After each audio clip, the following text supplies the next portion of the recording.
Hi, welcome to our channel discover Tally. एक काम करते हैं, सबसे पहले अपना एक सिंपल सा सेल्स का इनवॉइस देखते हैं।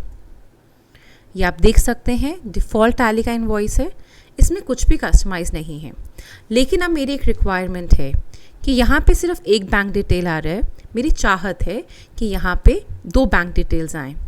तो एक काम करते हैं, फटाफट से मैजिकल एड ऑन अपना ऑन करते हैं, जिसको हम ऑलरेडी यहाँ पे लोड कर चुके हैं, और हम सेम इनवॉइस को प्रीव्यू करेंगे। अगर अब rest everything remaining the same, आप देख सकते हैं कि हमारे पास 2 बैंक की डिटेल्स आ गई हैं, एक HDFC बैंक की और एक ICICI बैंक की।